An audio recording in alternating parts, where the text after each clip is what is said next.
The Sex Ed with Tim podcast is recorded on the traditional territory of many nations, including the Mississaugas of the Credit, the Anishinaabe, the Chippewa, the Haudenosaunee, and the Wendat peoples, and is now home to many diverse First Nations, Inuit, and Métis people. We acknowledge that Toronto is covered by Treaty 13, signed with the Mississaugas of the Credit, and the Williams Treaty, signed with multiple Mississaugas and Chippewa bands. You're listening to Sex Ed with Tim.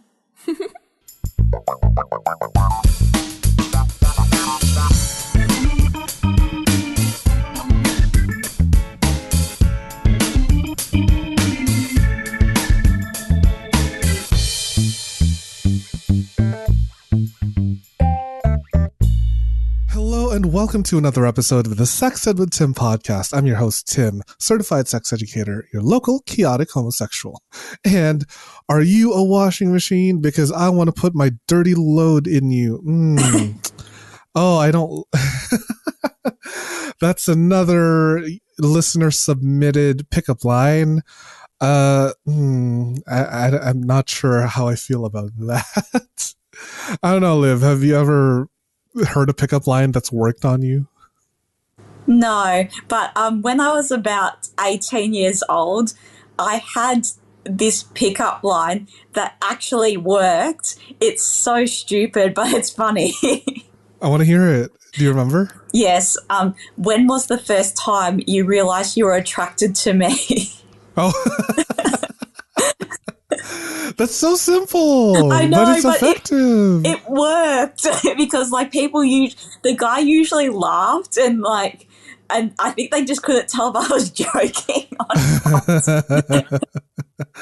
That's genius. Another pickup line that I have a very divisive reaction is, "Hey baby, are you looking for a stud? Because I've got the STD and all I need is you."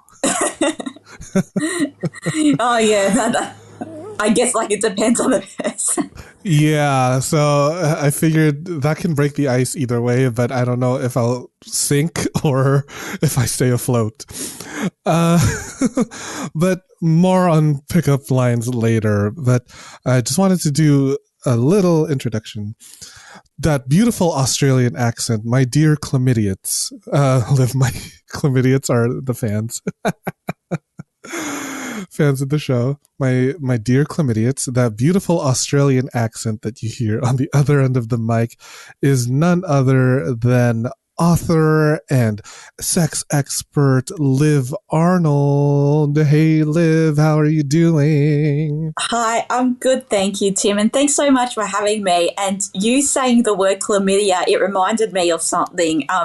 It's a really silly story, but I had a friend who went to the doctor and did an STD check because her partner at the time tested positive for chlamydia, and she didn't know. So they weren't really partners or anything like that. They were casually dating. She told me that his penis liquids was coming out of it, and it hurt to go to the bathroom, and so she was around. So he was getting tested for chlamydia, and then when he got the result, he texted her saying, "I tested positive."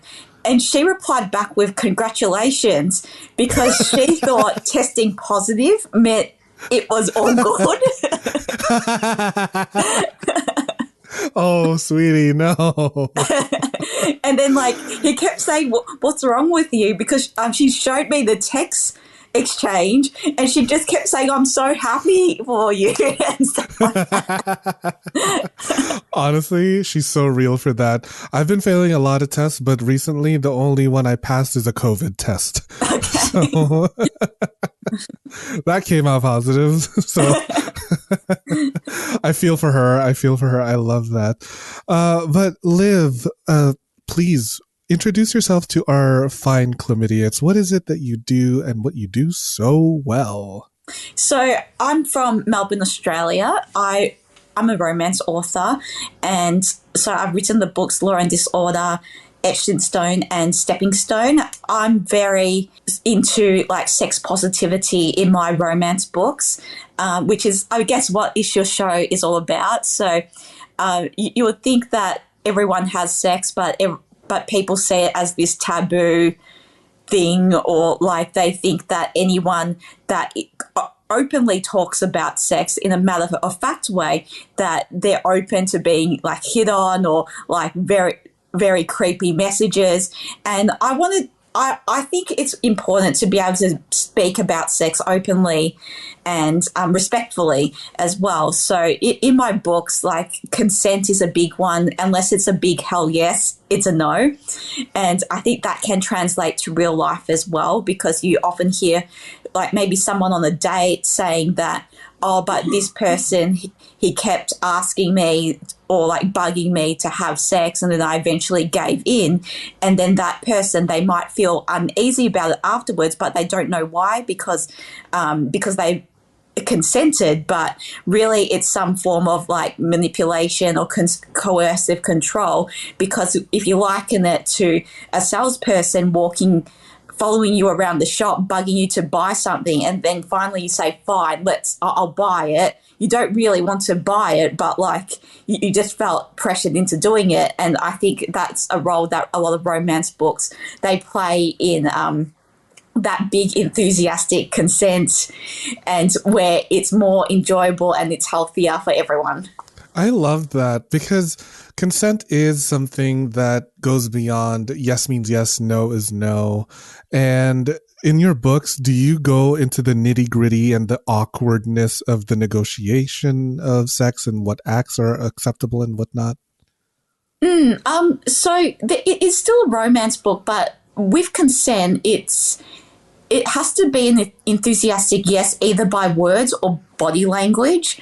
Actually, in my book, Stepping Stone, so it's a second chance romance where a couple separated after about 10 years of marriage, but then they sort of make their way back together. But they start off as just getting to know each other back again. So it goes from despising each other, and then they start hooking up. And then in the book, so the main woman, she doesn't want to get back together with her husband just yet. So they establish ground rules of what this all means. And I think that's important in real life as well. No matter what stage you are in a relationship, whether you're casually dating or it's just a one-time thing, or you've been in a long-term relationship, it's better to communicate what you want in an open and a respectful way, so that everyone's on the same page, and so no one gets hurt or upset, and like so people know what they're expecting. And I think communication is important the more you get to know someone as well. Mm-hmm. Oh, I love that. Lovers to enemies and then back to lovers pipeline. Oh, that is so hot. Oh, I love it. Where do you draw inspiration from for these stories? So all different places. So my novella Law and Disorder, so that is an enemies to lovers type romance. And I'm not too sure whether you have the TV show Neighbours where you are. It's a soap opera in Australia, and that's been going on for about 30 years. And the TV show Neighbours is centered around a street where all the people there, they are very involved in each other's lives and they know each other very well. But in real life, I don't even know my neighbours' names or who even lives next door. And I thought it would be pretty cool to have a setting where in the book, people know each other really well. They know their ins and outs. There's street parties, and I thought they'll be quite fun. So enemies to lovers type romance, and each of my books, they have different sexual themes. So in Law and Disorder, since they're neighbours and they hate each other, it's very fiery and passionate. But so they first have sex in a house, and I use props around the house, like they have sex in on top of a washing machine to feel that vibration. And since they are neighbours, like she puts on like the kettle to boil, and when the climax happens, that's when the kettle goes off and bubbles and whistles. So yeah, there's different ways you can put it in. But then with my book Etched in Stone, that's a first love type romance. It's a billionaire romance. So that's always popular with women, that whole fantasy aspect of it. But they have a fetish for having sex in public places. And I know a lot of people maybe have that sort of fantasy, just having that quickie and having that thrill of getting caught. And when I describe the sex scenes and the orgasms, I pretty much use metaphors like they feel this earthquake or tsunami. And I think everyone deserves that type of mind-blowing sex. Like if you can't describe the sex you just had as equivalent to a natural disaster, then you deserve better. That is funny. So I don't know if you know this, but in French, orgasm translates to le petit mort, which means little death. Because there's the belief that, like, for a split second, your soul leaves your body as you orgasm, and then it comes back. So I'm like, that's probably true. Yeah. Honestly, when I orgasm, and if it's a good orgasm, it really does feel like I've left my body for like a quick second, and then I'm like, oh, which is why I'm probably so like out of breath and so like winded, and I need to keep hydrating after a good sex session. Oh, okay. So that means that person is doing it right. Yeah. Otherwise, I would be like, get off me, get out, go ask for your Uber right now, go. That's so much more harsh. Probably not good etiquette coming from a sex educator, but hey, you know what? I only demand the best and I deserve the best. Well, like it goes to show you know what you want. Mm-hmm. And not afraid to say it. No, never. So if ever there's any man out there listening to this, you already know what I want, when I want it, and how hard I want it. We'll be right back after this commercial break. Yes! Hey, you sick motherfuckers! I've got a special treat for you. Need a new toy to spice up your sex life? Head over to loveshop.ca/sexedwithtim and get yourself a cock ring, a dildo, a vibrator, or even a life-sized sex doll. Damn, I guess love really does come in all shapes and sizes. Get 15% off your entire order when you use code SEXEDWITHTIM at checkout.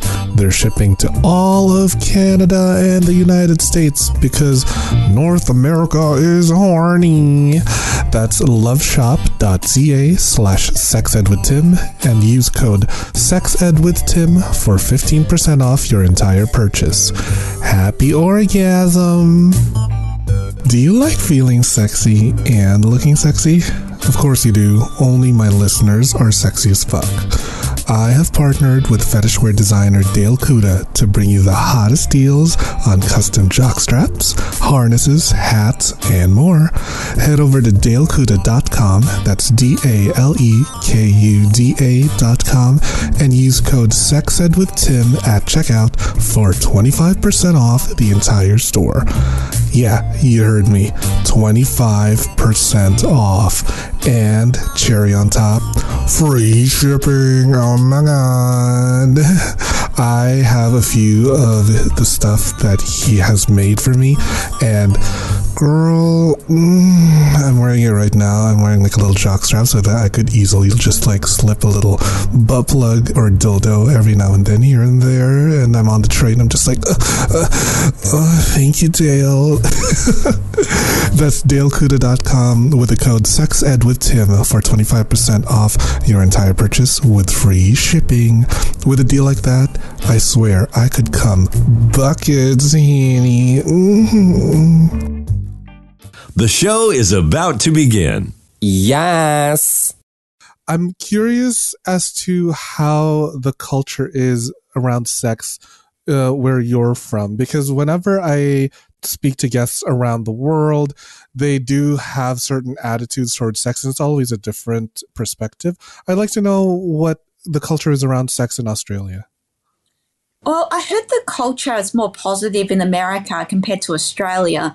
I heard that, but I don't know this personally, but apparently in America, OnlyFans is more acceptable. But in Australia, I don't know too many people that has it. And I think sex is sort of still seen as taboo when talking about it. Like, for example, like with my books, there are sex scenes in my books, but people that don't read the romance genre, I find they snigger or laugh at it or think it's a lower genre. And I think that all comes from their own preconceived notions with what they can, with what they believe in. So they might come from like a strict or religious background, or they could just be like uptight in general. It's a bit weird because when you think about it, everyone does have sex, but when talking about it, people are so like uptight, or they suddenly get reduced to like a school child that they just can't talk about it without laughing or sniggering or looking down upon it. Like it's something that it's so out of this world and taboo, but it's how we were all born. So it's very strange. So is there like a very strong conservative like background in Melbourne or Sydney or wherever? Yeah. Yeah, I think so. I think there is that conservative. I can't speak today, but yeah, it is a little bit like conservative, I think. And what do you think it's like in the States? In the States, I do see that the sex culture is very positive and accepted, but I do see it only as a digital sort of space. So everyone is okay to talk about sex in the cyberspace, but from my observation here in all of North America, when it comes to talking about sex in person, that's when they start to feel a little more retreat because they close up. Right, they close up. The mentality is almost like, oh, I don't know if we can talk about this like in person. I can text it to you, but I don't know if like who's listening. And it's like, that's just not how I feel anymore. Like I'm talking about getting fisted as if it's the weather, you know? And sometimes I forget that other people around me are not as comfortable as I am. So yeah, it's time to challenge the status quo.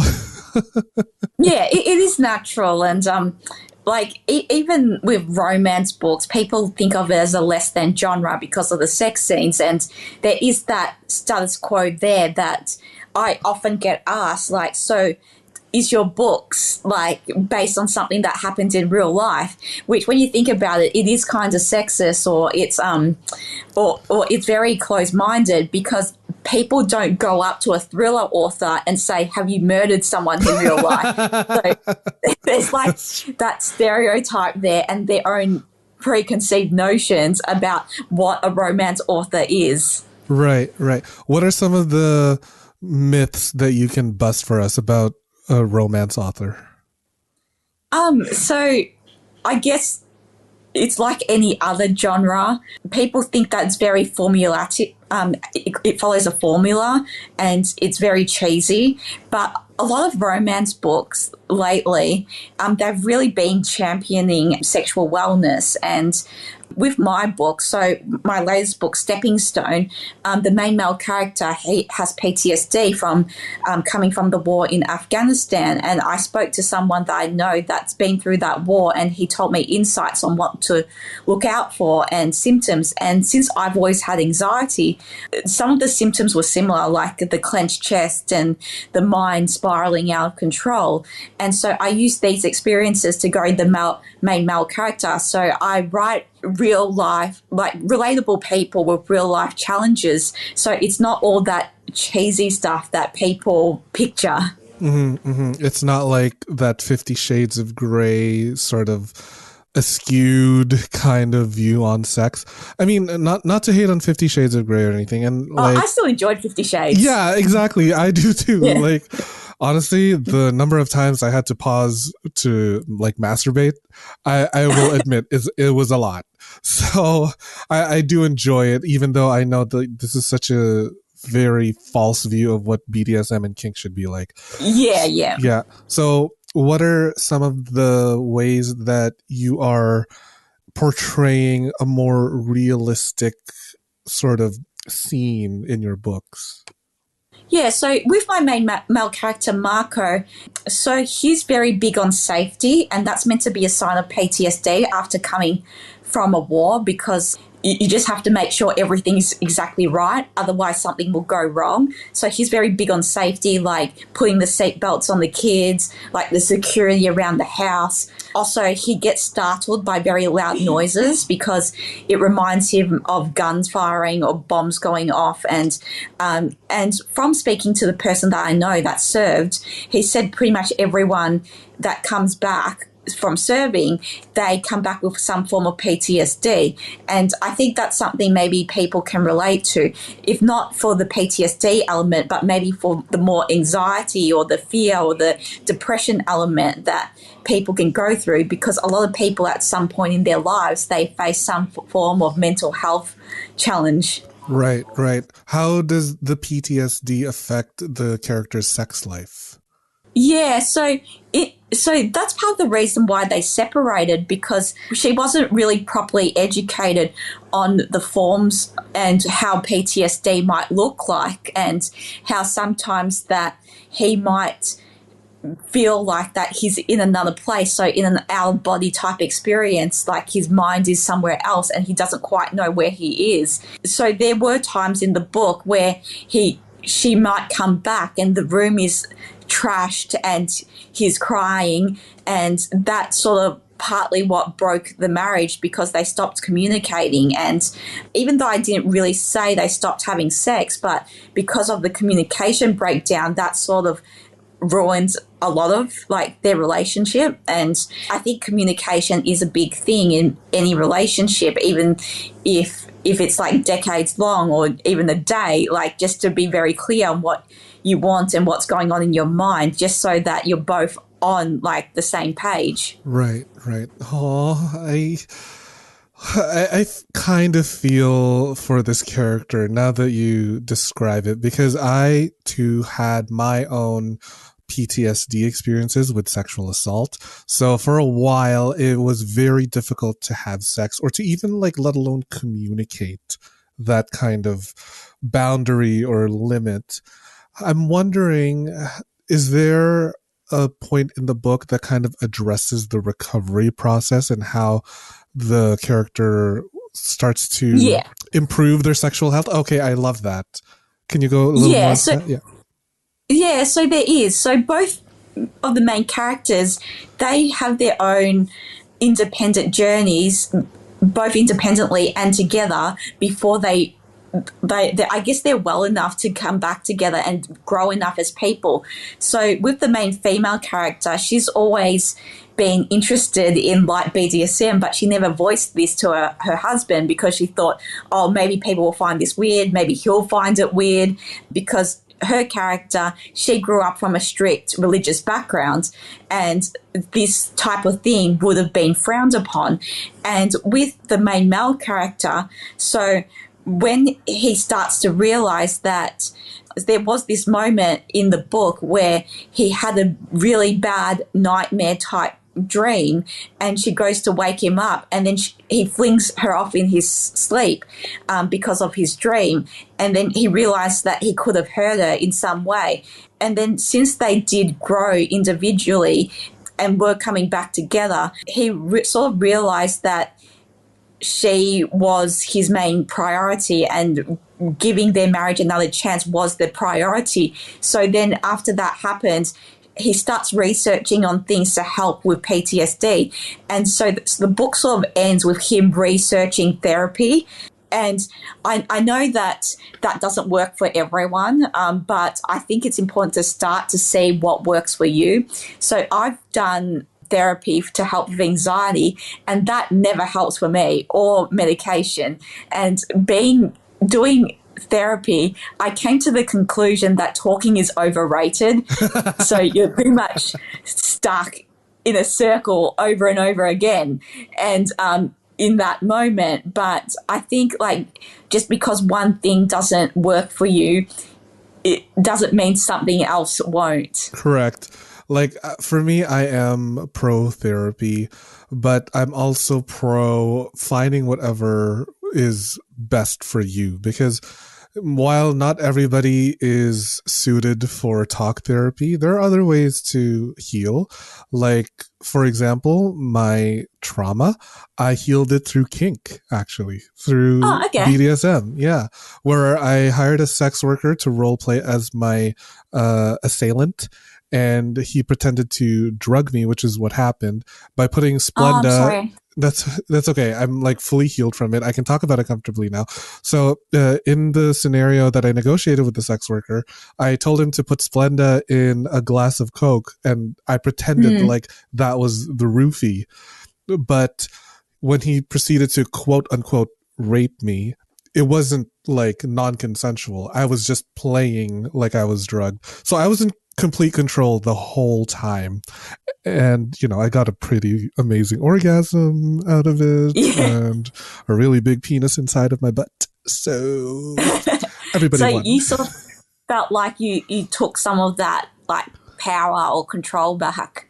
Correct. Yeah. So I changed the narrative of trauma from being a victim to a survivor.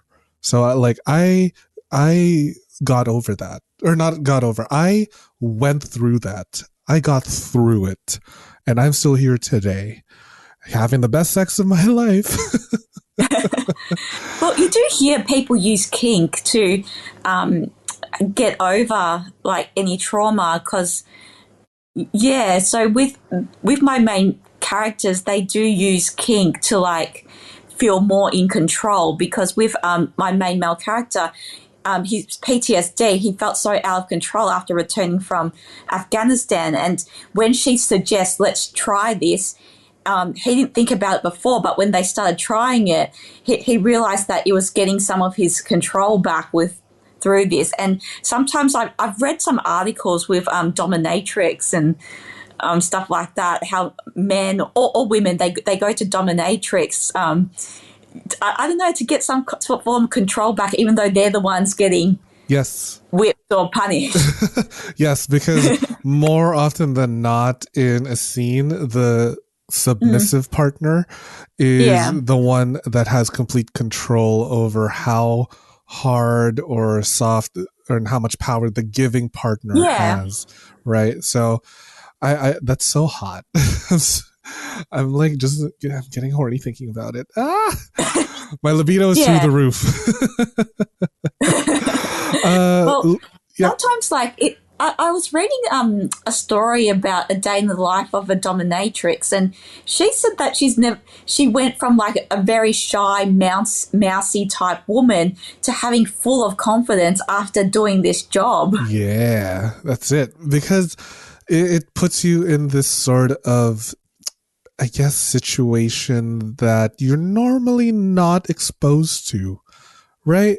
So once you're like hired to do a specific act, yeah, and you start to like get better at it. Like for me, I was an escort for 4 years, and then the more I got into it, the more I got into the role play aspect of it. I'm like, okay, I actually am capable of this skill and that skill. I'm more confident in what I can do and can't do. So yeah, it is very empowering. And to anyone listening, I highly recommend, if you're going to find a partner who's into kink or BDSM, make sure that they know what they're doing.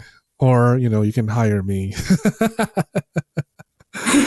Well, I've uh, always found the sex industry like fascinating, like why people get into it, the type of clients they get, like the requests they get, like all that stuff. yeah, we've got so many stories to tell, Liv.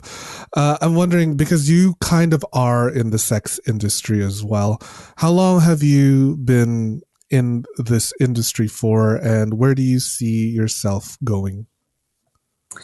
So I love writing erotic romance. It's so fun. There's romance novels, they have a happy ending, pun intended, and and it's so fun. So and sex is part of human nature. So my sex scenes, like, it makes people grow together. So it moves the story forward. And I mentioned the different themes of my books, like, and people have different fetishes. And I do give sex advice for Cosmopolitan as well, which is so fun. And it's something that people find quite interesting. And it's weird because, like, Cosmopolitan, it's a women's magazine, and sometimes I might share the article of a sex position that I gave advice for, but then even though it's a women's magazine, it's just giving sex advice. Some guys, they see it as an invitation that I want sex with them when, like, and my God. and it's like, just because I'm sex positive, it doesn't mean I want to have sex with you or everyone. Oh my God. So I've been in some magazines promoting my books and my work, and it's a whole range of different magazines. So I've done Harper's Bazaar, which is the high fashion magazines, but I've also done something like Playboy, like to give an article about my books. And also the same thing, like if I post a photo from Playboy, even though it's not nude or anything like that, a lot of guys do assume things like that. Actually, just before I joined this podcast, when I posted a photo from FHM, he DM'd me saying, like, you're asking for it if you're posting crap like that. What? And stuff like that. And like, but he's still following me. So, because he originally sent me this DM, because I don't reply back to weirdos. So he sent me this DM saying, do you prefer big white cock? And just a random one. And then he said, like, if you're posting photos like that, you should be expecting DMs like this. And I do know that, like, to some extent, it's me putting myself out there. But I think on the other hand, guys should know in general, just don't be creepy. Oh my God. You think that they would know, because apparently boys will be boys and, like, we can't control our urges. Like, shut up. You're so, what are you, primitive? Like, find a therapist, or I don't know, put your dick in a cage or something, but don't go around assuming women just want to have sex with you. Ugh. Yeah, I know. Like, we're all adults, and yeah, so, and just to do this, and it's weird. And so I think the more that people openly talk about it, the less stereotype or stigma it is that there'll be about it. That there is, like, different forms of showing sexuality. Like, if I put a sexier photo of myself up online, I do get unfollowed by some people. They're usually women, which is, I guess, disappointing, because women can be crap sometimes. and when I'm sometimes, just out of curiosity, I look at their profiles, and sometimes they're other romance authors, or they might just be a book blogger of a romance book. And when I look at who they follow male models that's, like, maybe on the cover of romance books. And these male models, they're like posting revealing photos, maybe even more revealing photos than what I ever do. And some of it's, like, close up of their crotches. And the women that's unfollowed me, they're commenting with, like, eggplant emojis and stuff. And it's like, so you think it's fine for this, but, like, not for something else. Yeah, because women can be sexual but not too sexual, whereas men can be overtly sexual, be macho. But when you're a girl, you need to be demure. You need to look like you're, like, you don't want it, but secretly you really want it. You're like a very experienced virgin. Like, that is ridiculous. Oh, I hate that. Yeah, but I think, like, it's important for people to remember that you're never for everyone. Like, I used to really censor myself on Instagram, like, or like anything, or even in person saying, oh, maybe I shouldn't say this because people might take it the wrong way, or maybe that's too sexy, but then I just think I'm not for everyone. No matter what I post, someone won't like it. And just do something, just do what's best for you, I think. And I have major imposter syndrome, like with my work and with my books and being in magazines and stuff like that. So I'm still trying to work on being better at this, but to be able to talk about what I'm working on or any achievements more comfortably, because I was recently read this quote, like, don't make yourself smaller just so others will feel better. Correct. Yeah, that's right. Like for me, I still kind of struggle with imposter syndrome sometimes where I'm like, I do still. Right? Like, even though I've been in the sex education space since 2018, there are times when I feel like maybe I shouldn't even be here. But one of the most liberating feelings is to just be like, you know what? I don't give a fuck about what anyone thinks. This is making me feel good. I don't care if I lose followers or if I get, I don't know, 1 like on a post. I don't care. It's for me. And I love that. Yeah. Yeah. Well, that's sort of what I think, because, like, I know some of the more sexier photos, it might turn people off the wrong way, but I sort of see it as, like, I'm getting older. Like, there's only so much I can do this. Oh, actually, I probably can still do it when I'm older. But, you can. Like, but maybe people won't want to see it. I never believe that anybody actually ages out of sexiness. You can be sexy when you're like gray and wrinkly. Someone will still find that very sexy. That is true. Yeah. And honestly, I am very personally attracted to the older men. Oh, when they have that gray hair, when they are like, what's the word? Refined. Because I know that they have life experience and I know that they've probably had a lot more sex when they're well into their 60s. I'm like, ooh, hello. Hi, daddy. So they just seem refined and Yes. they know where they are in life. Yeah, experienced. You know, I want a man with a big penis and a big bank account. That's just it. That's all I want. Yes, that's fair enough. That's not too much to ask. It's not too much. It's literally 2 things. Yeah, well, that is true. Like, different people find different things sexy. Like, previously I was never into tattoos or anything like that. Like, I don't have any tattoos, but since I joined a martial arts gym, like, it's actually quite common for a lot of the members to be a lot of tattoos. And like, now, like, it's weird because I was looking at this guy that, like, sleeved of tattoos, and I previously wouldn't find that attractive, but then, like, suddenly, like, my mind switched and I was like, oh, hello. Yeah, exactly. When I see guys with like full sleeves or something and I'm like, oh my God, hello. Somebody can take a beating. Like, tattoos, I feel like, are just one of the sexiest things I can see on a man, because I have a bunch of tattoos and I know the pain, and to see someone that's got like a full body artwork, I'm like, you must have sat through so much pain and you probably like a little bit of punishment. So it just makes it so hot to me. Yeah, but do you ever think some tattoos don't suit some people, or Correct. that's like Yep. a very bad tattoo? Yeah, some tattoos are just like, ew, please get that fixed, covered up, or removed. Ugh, it's just gross. Like, I don't know, when you see like a flower, and then it starts to like lose its shape, and then it starts to literally wilt on their skin. Yeah, I know. And yeah, some people, I don't know why, sometimes I think, oh, this what you got done, this looks ridiculous. Yeah, it's insane. Liv, I wanted to talk very briefly about your work with Cosmopolitan and more on the advice part of your work. What are some of the more comical or memorable questions that you've had to give advice for, or like a favorite moment?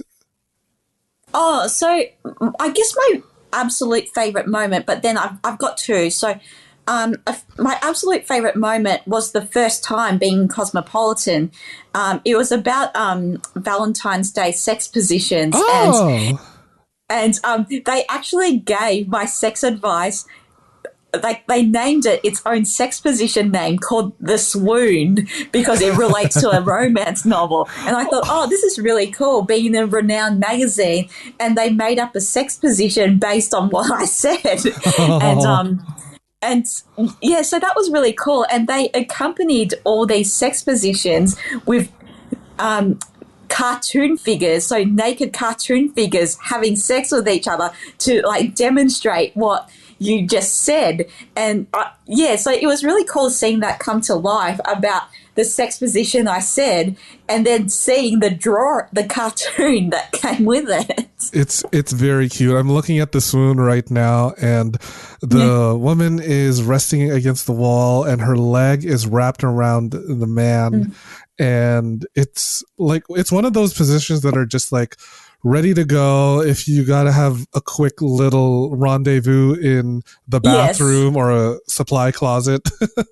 You're good to go. Yeah, but there was this other sex position that I was first asked about, but I didn't really know anything about it. They said about the pinball wizard sex position, and I had no clue what this was. So I educated myself and I Googled it, and I thought it defied all gravity, really, because because I was thinking if I tried that, I'll break my neck. Honestly, I cannot keep up with all of these new names for sex positions. I am literally a pillow princess. Leave me on my back and just go to town. I want to be in starfish position. I want to be lazy. And then you can just do your thing. Yeah, I don't want to do anything at all. I'm too tired and I'm getting older. I just don't want to have to do work. Like, I want maximum pleasure, minimum effort. Well, I'm actually starting to think like maybe I should make up my own sex position names in my books. Like, I thought of some really funny ones, but I was thinking maybe I'll just do a poll on Instagram stories to see what's a good name. So there was some sex position names I was tossing up with. So first one was the chomper. So chomper. It's time. The chomper. It's time for the chomper, as in chomp, chomp, chomp. Oh, no. Or like the nutcracker, or twisted fisted, like getting fisted. God. Or there was like another funny one I thought of, but I've forgotten it now. These names are so descriptive. Unreal. I know one called the Lion King, which is when you ejaculate on your partner's face and go Simba. I've never heard of that one. Yeah, it's not meant to be taken seriously. I just find it really funny that was something that somebody came up with, where you ejaculate on their forehead and just go Simba, like you're baptizing them with your cum. I've never heard of that. Okay, that's actually pretty funny, but you probably need a description to go with that. Yeah, you're hey, could be a new inspiration for your next book, right? Yeah.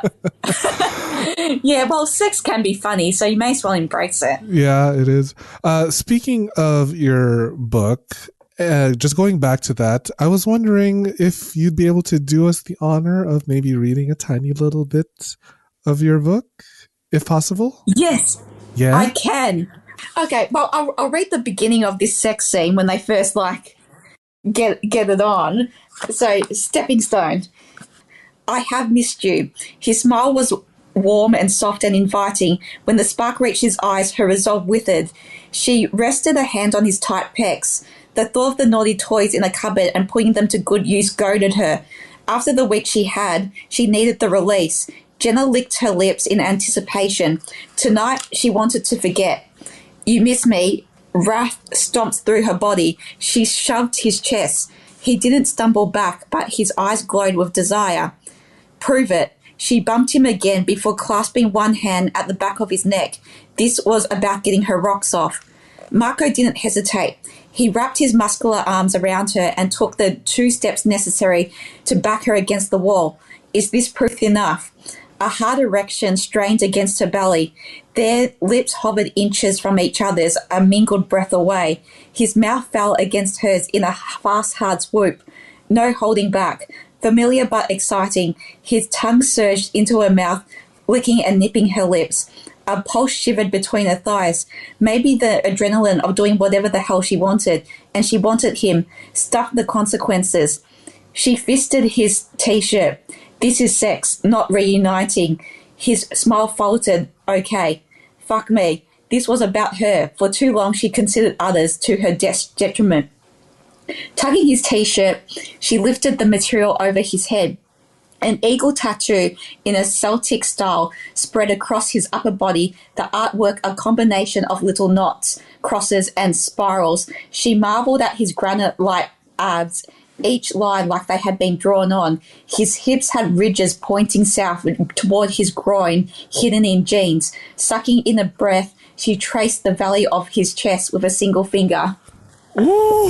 So that was the start. Oh boy. Okay, I'm sweating. I'm a little sweaty. That was amazing, and I love it. And ladies, gentlemen, my chlamydiates, if you forgot, that was Stepping Stone by Liv Arnold.